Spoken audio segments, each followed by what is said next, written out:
দর্শক, তারেক রহমান 25 ডিসেম্বর ফিরছেন। 25 ডিসেম্বর তিনি দুপুরে ঢাকা বিমানবন্দরে অবতরণ করবেন এবং তাকে নিয়ে মহাপরিকল্পনা সাজিয়েছে বিএনপি।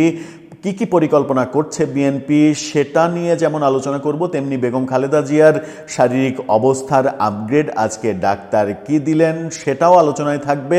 পাশাপাশি তারেক রহমানের ফেরা না ফেরাতে আর কোনো অনিশ্চয়তা আছে কি না অনেকেই অনেকভাবে ব্যাখ্যা করার চেষ্টা করছেন এবং আল জাজিরার আলোচিত সাংবাদিক জুলকারনাইন শাহের তিনি ফেসবুকে একটা ভয়াবহ পোস্ট দিয়েছেন।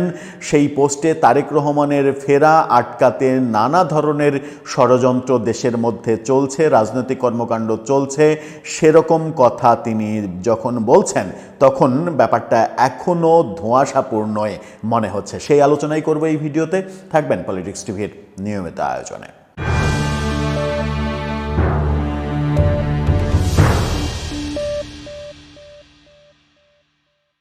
দর্শক, বলছিলাম তারেক রহমানের ফেরার কথা।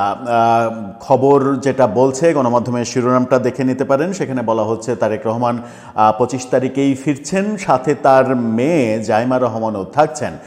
দুপুরে এসে পৌঁছাবেন। দুপুর 12:15টায় তার বিমান ল্যান্ড করার কথা।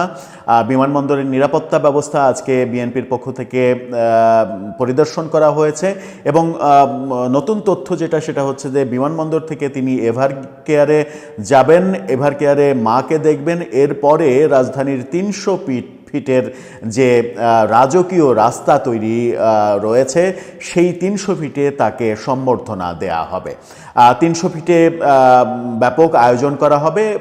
এর আগে জানা যাচ্ছিল যে বিএনপি কোন জায়গায় সম্বর্ধনা দেবে সেটা তারা খুঁজে ফিরছে। অবশেষে তারা জানিয়েছে যে 300 ফিটে তারেক রহমানের সম্বর্ধনা দেয়া হবে। তারেক রহমানের ফেরা নিয়ে এখনও অনিশ্চয়তা আছে কিনা সেই প্রশ্নের উত্তর খুঁজতে হলে আমাদেরকে যেতে হবে জুলকারনাইন শাহের একটা ফেসবুক পোস্টে।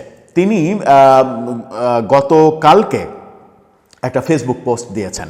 সেই ফেসবুক পোস্টে তিনি লিখেছেন যে তারেক রহমানের দেশে ফেরা কেবল বিএনপির জন্য নয়, দেশ হিসেবে বাংলাদেশের জন্য একটা জরুরি বিষয়। কারণ জটিল সময়ে দেশের রাজনৈতিক, অর্থনৈতিক ও প্রতিরক্ষা 3 দিক থেকেই শক্ত নেতৃত্ব প্রয়োজন। তার আগে এই বর্ণনাটা দেওয়ার আগে তিনি লেখাটা শুরু করেছেন এভাবে: বাংলাদেশের দক্ষিণপন্থীদের দম আছে বলতে হয়। নির্বাচন ঠেকানোর প্রকল্পের গতি কিছুটা পিছিয়ে পড়তেই নতুন টার্গেট শনাক্ত করতে দেরি করেনি তারা। ডিসেম্বরের শেষ সপ্তাহ ঘিরে নতুন কর্মসূচি সাজাতে শুরু করেছে ঠিক যখন তারেক রহমান দেশে ফিরছেন বলে নিশ্চিত হওয়া গেছে। অর্থাৎ এখন তিনি মোটা দাগে এই পোস্টে যেটা বলছেন সেটা হচ্ছে যে আমি এই পোস্টটা হুবহু পড়তে চাই না। আপনারা চাইলে জুলকারনাইন শাহের এই পোস্টটা পড়ে নিতে পারেন। এই পোস্টটা সরাসরি পড়তে চাই না, কারণ এই পোস্টে বিভিন্ন পক্ষকে একেবারে সরাসরি অ্যাটাক করা আছে।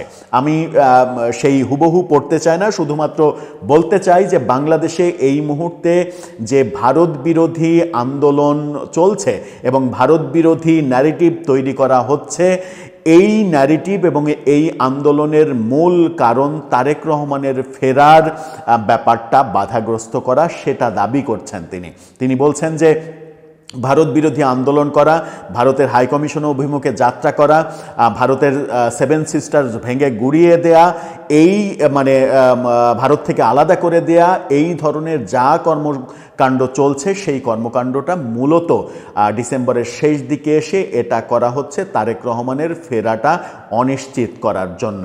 এতে করে ভারত উত্তপ্ত হবে, ভারত ক্ষেপে যাবে। ভারত ক্ষেপে গেলে বাংলাদেশের মধ্যে একটা নতুন অস্থিরতা তৈরি হবে।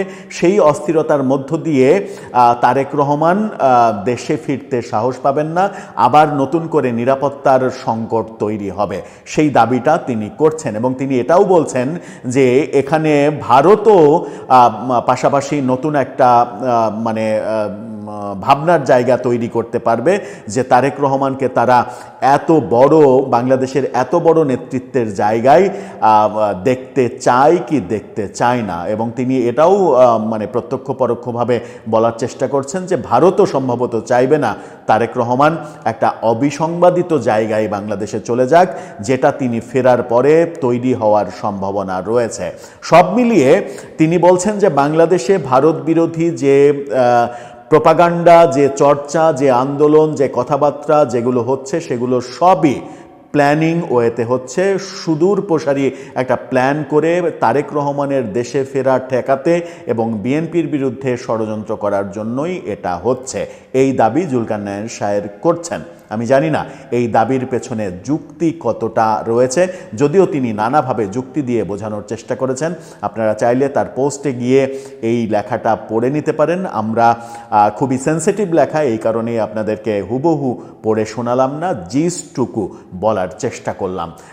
তাতে করে জুলকারনাইন শাহের বাংলাদেশের বহু বিষয়ে খুবই অনুসন্ধানী কিছু ইনফরমেশন ইতিমধ্যে দিয়ে নিজের একটা বিশ্বাসযোগ্যতা তৈরি করেছেন।